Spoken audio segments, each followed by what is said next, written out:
welcome back to the Pro Wrestling Escape Podcast, your escape from everyday chaos straight into the chaos of wrestling. If you're new here, hit follow on Spotify, Apple, or YouTube. Subscribe so you do not miss an episode. And if you've been with me for a little bit, please drop a quick review. It definitely helps other fans find the show and join this community. In today's episode, it is going to be my top 5 factions that changed wrestling forever. Not just the coolest groups, the ones that actually shifted the eras that we see today. But first, this week in WWE history. This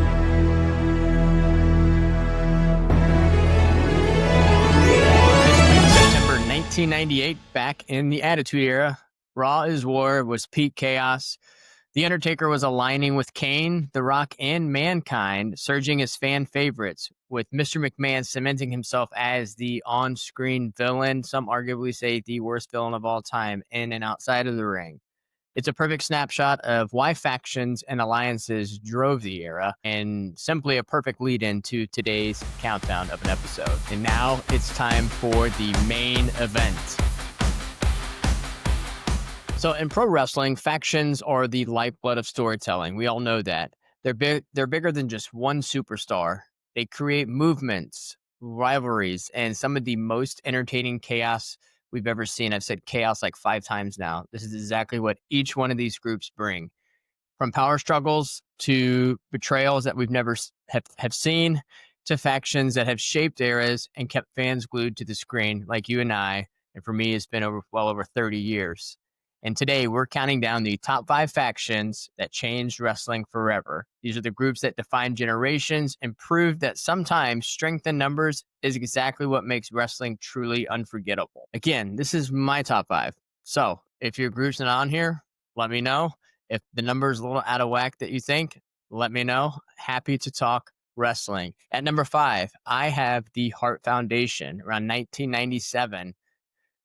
Each member we have Bret Hart, obviously the leader and the technical excellence that he provided, and just the anti-USA edge at certain points of this group.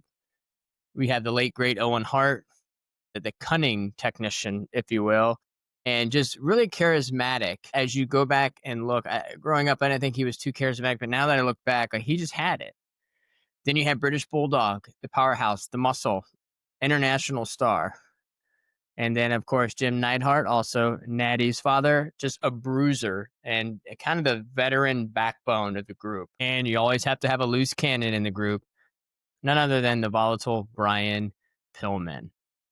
Now, they had key moments throughout their faction history, one being WrestleMania 13. This was back March 1997. You had Brett versus Austin, and this is where the double turn took place and really just lit the fuse going into the Attitude Era. Then you had In Your House, Canadian Stampede. I missed some of these names, I'm not going to lie. That was around July of 97. The Calgary crowd was hot.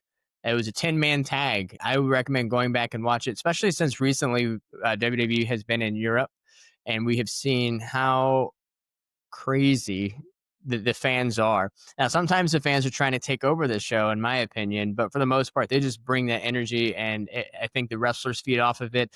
And if people at home are feeding off of it, that's the telling part. So if I'm hyped about a match that I typically wouldn't be hyped about, I really do think the crowd plays a huge role in that. Also, SummerSlam of 97.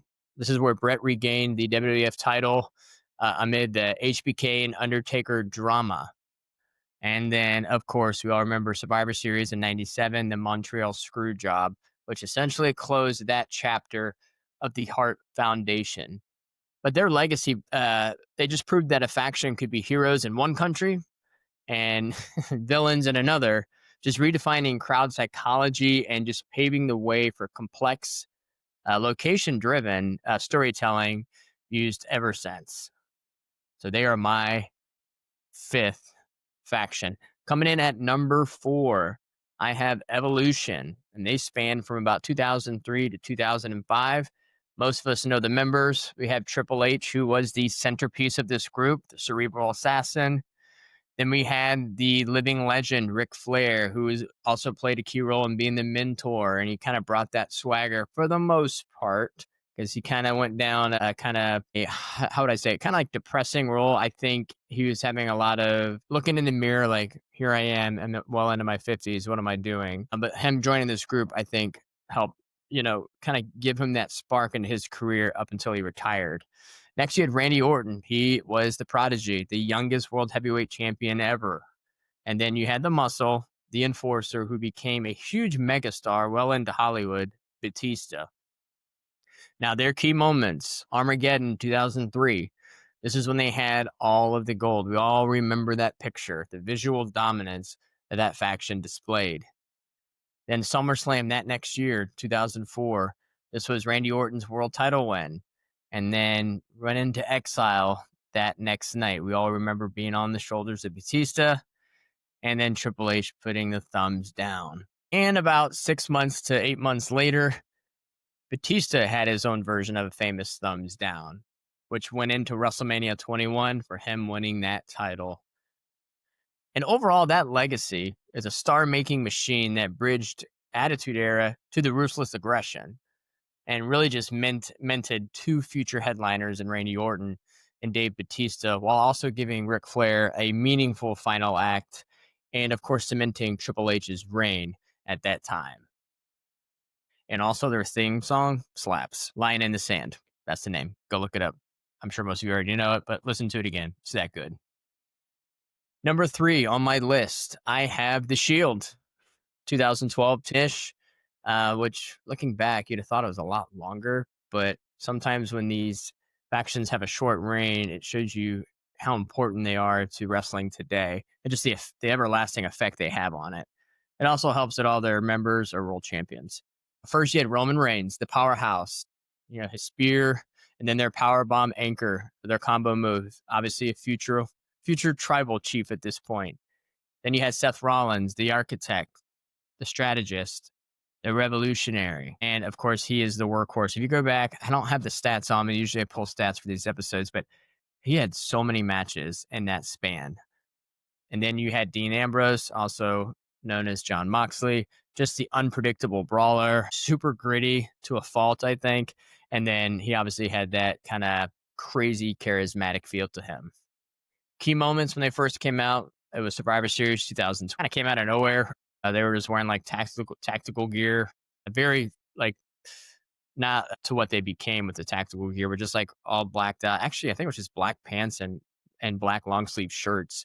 But uh, it was a statement of intent. That's what they had there. Doing that triple power bomb to ride back through that table. And when that happened, it was just super unconventional, and that's really it really reminded me of NWO in a way. Just did not expect it, and most people were just like shocked. Like it was almost like no reaction, but no reaction is what you want with those kind of moments. Like the fans are left stunned.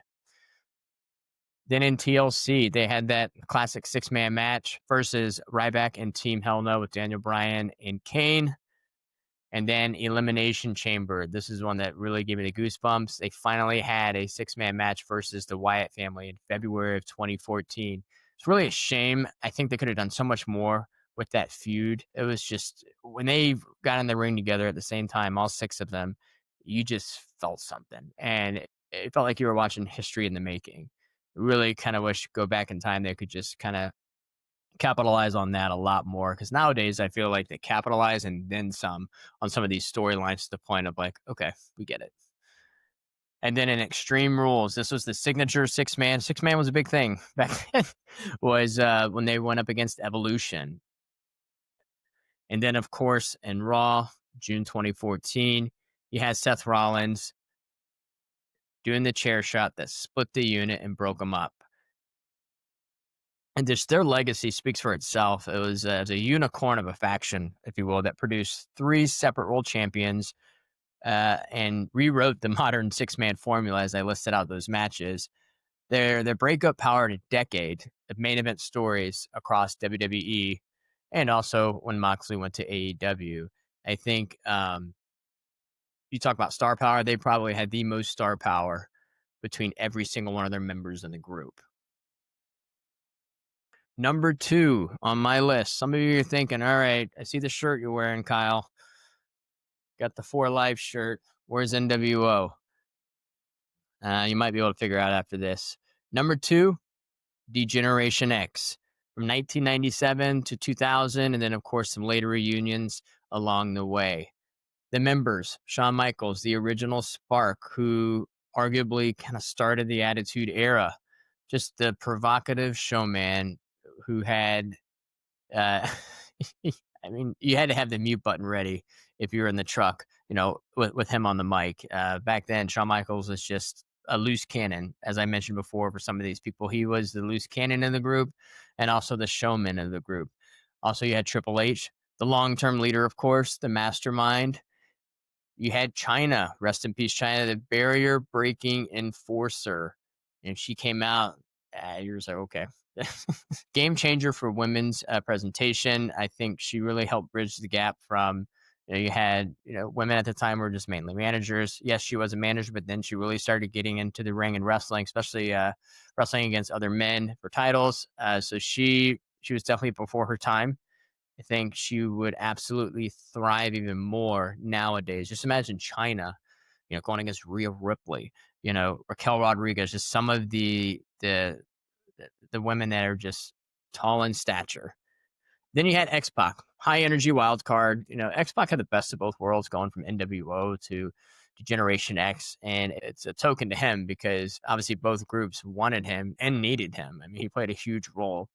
And then you had Road Dogg and Billy Gunn, tag team champions of the world, just tag team gold, catchphrase charisma, and their tag team resume just spoke for themselves.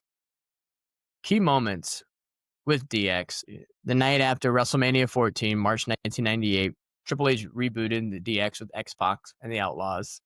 And my favorite moment of DX, and there's a lot of them out there, is April of 1998, the DX invasion of WCW outside of Monday Night Nitro. And supposedly this, you know, obviously WWF scripted this, but WCW had no idea. And because of that, they were just so good, especially in the Attitude Era with the Monday Night Wars, is blurring the lines of reality and what's kayfabe, what's not. And I think I say this all the time. If you've listened to my previous podcast, I was a child of the Attitude Era, and I do feel like sometimes my barometer of how well storylines can play out, I think, is a little too high nowadays, just because I feel like that was the peak of wrestling. But I guess it's a childhood, it's nostalgic. So for other people, it could be the golden era, new generation, or even in the last 15 years, people could say that as well. That's like their favorite time. But Attitude Era, I just felt like was at the peak for me, and I don't think we'll ever get back to that level. But obviously, I'm still here, still a huge fan, and enjoying how they're just going, moving forward and trying to create a different identity. Then in 98, 99, you had the Nation of Domination parody, kind of boundary pushing antics. Nowadays, that probably would not happen, but it made Raw a must watch, especially when they were going back and forth with their Monday Night Wars WCW. The legacy of DX, they fused rebellion, comedy, and controversy into, I guess you would call a pop culture force, really helping WWE win the ratings war, or at least playing a big component of that, and just stamping, gestures and catchphrases. I mean, I think everybody said those two words in school all the time, probably got in trouble like most of us. And then it just still echoes in arenas today. You just throw up the X, people know exactly what it means. Now, before we get to number one, I do want to do some honorable mentions because with the top five list, there's also some groups that were so close to getting onto my list, but did not. So I have to mention them. The first group I have is the Four Horsemen, 80s Prime. I mean, most of you would probably argue that they should be on there just because they really sparked the faction group, especially starting in the 80s and going well into late 80s and the early 90s. You had Ric Flair, you had Arn Anderson, Tully Blanchard, you had Luger at times, and they just really set the blueprint for the modern faction. You had suits, you had swagger, you had titles, and the kind of the War Games era dominance. Next is the Bloodline as an honorable mention. 10, 15 years from now, they could be in my top five. I think because it's so fresh, I like to take a time to kind of see how the dust settles, and then looking back, if I can keep remembering moments like I have with these groups that have been in my top five. So in the bloodline, you had Roman Reigns, depending on which one you're talking about. So you had Roman Reigns, the Usos, Solo with Paul Heyman. Originally, you had the cinematic family saga that defined the 2020s and headlined multiple stadium shows. And, I think because they were so popular, it's kind of like when NWO came out and they were so popular. They did NWO Red and Black. They did LWO. Like they kept doing spinoffs because that's how big and that's how popular those factions were. Maybe from a money standpoint, maybe just the merch was just selling like crazy, and they're like, all right, we got to keep this story going. Let's keep evolving. Next up, Bullet Club, kind of the same concept. They've been around since 2013. You had Finn Balor, who was Prince Devitt at the time, AJ Styles, Kenny Omega, the Young Bucks, Tama Tonga was in there at some point, and just a lot more members. But they took the cool heel stable really global and, like I said, moved tons of merch. It really helped catalyze today's wider ecosystem of factions. All right, number one. At this point, if you have no idea what it is, and you probably haven't been listening to my top five, yes, it is NWO. 1996, 2002, and they came back in WWE around 2002. That's what this shirt is from, for life. Now, the members, of course, you had Hulk Hogan with that shocking heel turn at Bash at the Beach in 96, a huge mainstream swerve. You had Kevin Nash, aka Diesel, the cool, imposing muscle. Then you had Scott Hall, just the swaggering instigator kind of guy, and tone setting promos. The Nacho Man, Billionaire Ted, just iconic.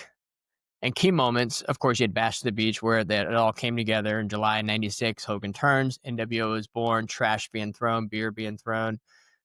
And then Nitro from 96 to 98, part of the 83-week ratings where WCW was on top, just bulldozed the competition of WWF at that time. Some other moments in Starrcade, December '97, Sting versus Hogan. This was the climax of the Invasion era. Then in '98, you had Wolfpack versus Hollywood Split, which shows the stable's massive gravity. And then it really just kind of took over WCW to the point where there were NWO pay-per-views, NWO refs. I mean, they kind of just took over WCW for a little bit, no storyline. Then they came back in February of 2002 to WWE, No Way Out. Just seeing them come out, Hogan, Hall, Nash, just returning under the WWE banner was just, injected into my veins. A little bit older, but still just the pop and just seeing it is just so good. They changed the business. The NWO truly blurred kayfabe and reality. They made heel cool, which today a lot of us enjoy the heels more than the faces. I do. Maybe it's my age. I don't know, but I gravitate more towards heel turns and talent that just is so good at being bad because it's believable. NWO, they obviously sold so much merch, clearly, and this shirt's 20 some years old. They forced WWE to reinvent themselves when they were in WCW. It clearly fueled the Monday Night Wars and the Attitude Era that followed. So that's my list. Heart Foundation at number 5, Evolution at 4, The Shield at 3, Degeneration X at 2, and NWO at number 1, with a quick nod to the Four Horsemen, Bloodline, and Bullet Club. Now it's your turn. Who's your number 1? Hit me up on Instagram or TikTok at Pro Wrestling Escape and let me know why. And before you head out, again, if you're enjoying the show, please hit follow, drop a review on Spotify or Apple Podcasts if you've not done so already. You can even just do the 5-star rating, 4-star rating, whatever you want to give me. I think the more feedback I get, the more I can reevaluate how this show goes. And I can make, any tweaks here and there to make it even more engaging for everybody that's listening. Again, thank you for giving me a shot. It helps other wrestling fans find us and helps this community to continue to grow. Appreciate you listening. This is your Pro Wrestling Escape.